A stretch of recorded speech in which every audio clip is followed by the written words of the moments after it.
So as we know, cloud gaming is going to be a part of the Xbox ecosystem for the future to come. I think we've seen some back and forth as to whether how big cloud gaming will eventually end up being. It's probably not growing as fast as they thought it would grow. A lot of that has to do with technology and the internet, and just I think the overall adoption rate, people who experience cloud gaming versus downloading games and playing them natively on a device. I think there's still just a big gap in that experience, or at least for me personally. Cloud gaming is cool, but I would say 90% of the time rather just wait to download that game before jumping in. But there's definitely ways cloud gaming is going to help improve the industry, which is trying games before you buy them, demos, things like that. But when it comes to Xbox cloud gaming right now, it's basically just running off of the servers with the Xbox Series X and running Xbox games through their cloud streaming services. Even if you're playing it on your PC, like through the browser, you're still getting the Xbox version of that game. And now we have some information here that Xbox is trying to expand out the Xbox cloud gaming by adding PC games to it. This was another one of these emails that has come out in the Microsoft versus the FTC trial that is going on.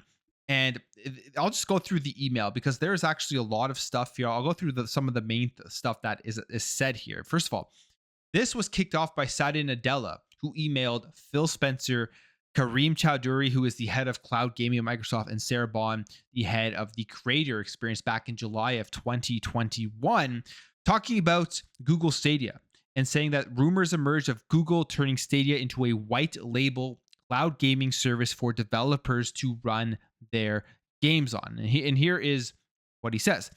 Seems like they have a leg up because their stuff is more generic Linux VMs plus network, but I am assuming we will do the same for Game Pass PC, right? Asked Nadella.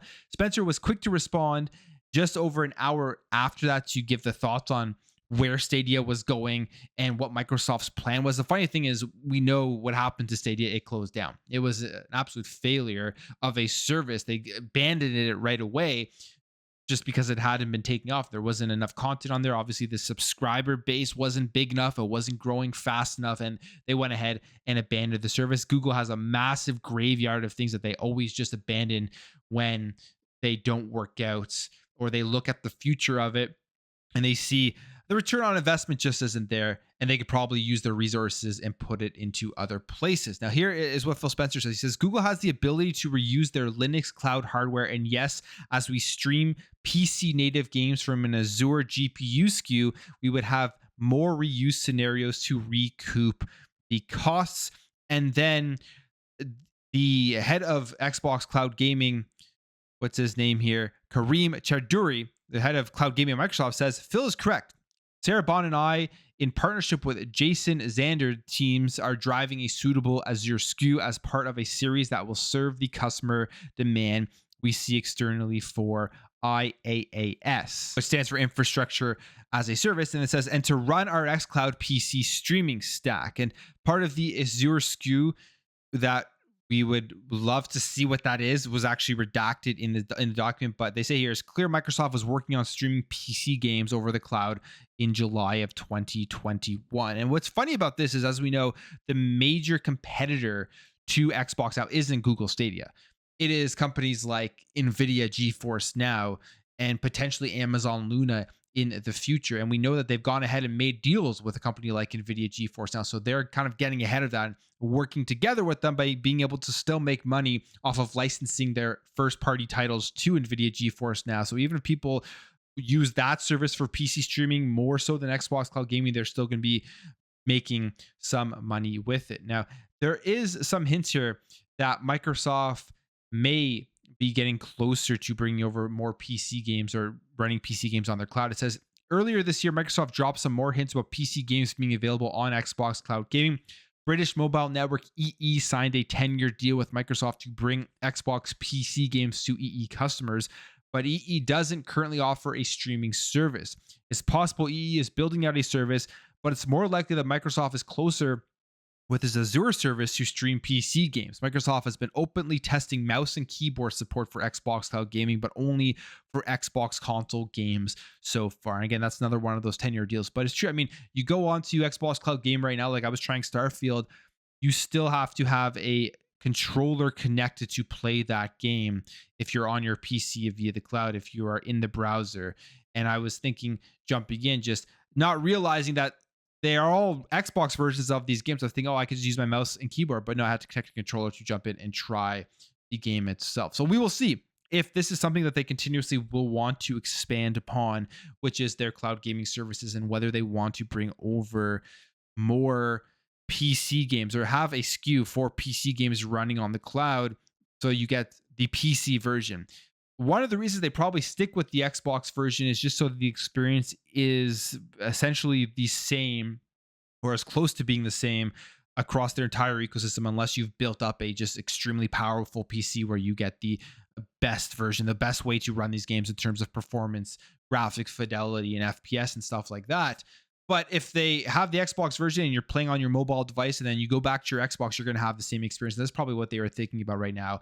And it's probably cheaper as well to run with the Xbox in the cloud and the Xbox versions of this game. And when it comes to exclusivity, there is also something else here I do want to talk about, because we did see some more information about where Xbox is going with their exclusivity strategy. I mean, we know what their exclusivity strategy is, right? We know that they are going to be all the new games coming out from Activision Blizzard, from Bethesda. Those are all going to be exclusive to the Xbox ecosystem, but seemingly there's still questions out there. People are still asking whether these games are going to be exclusive to Xbox or are they going to be releasing on PlayStation. But this was a chart that did get shown, and it has to do with their approach following their acquisition since 2018. They kind of give a breakdown, really easy for people to see exactly what they're going to be doing when it comes to the exclusivity side of things. And they have some major games in here like Starfield, where Starfield is not an existing IP. It's not a multiplayer game. It is not cross-platform, cross-console play,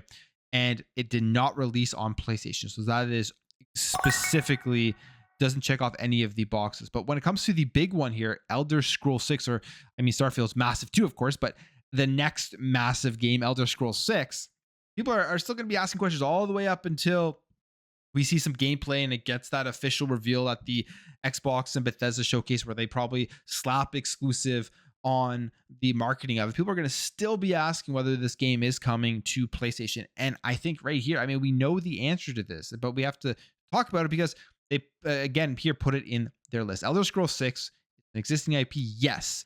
Is it a multiplayer game? No. It's a cross-platform? No. And will it release on PlayStation? The answer is no. This is going to be an Xbox ecosystem exclusive game. And here is their statement on exclusivity for it. They say, in order to be on Xbox, I want us to be able to bring the full complete package of what we have. And that would be true when I think about Elder Scrolls 6. So this is kind of what's being presented here in terms of showing where their exclusivity strategy is going, and I guess showing the regulators, trying to show to the regulators that they are going to have exclusive content, and PlayStation is going to miss out on some of these massive games where you can see earlier games, they were still getting that. But I mean, Starfield's not there. Redfall wasn't there. Elder Scrolls 6 isn't there. And you can assume going forward, other games that are released by Bethesda, Activision Blizzard, of course, the other Xbox first-party studios will not be on the PlayStation platform. And we are seeing as well just the huge growth and the huge amount of sales and just the amount of hype that Starfield has brought over to Xbox at its release and going forward into the end of 2023. But I'm going to end the video there, guys. If you did enjoy this video, hit that thumbs up. If you are new here, hit that subscribe, and I'll catch you guys in the next video.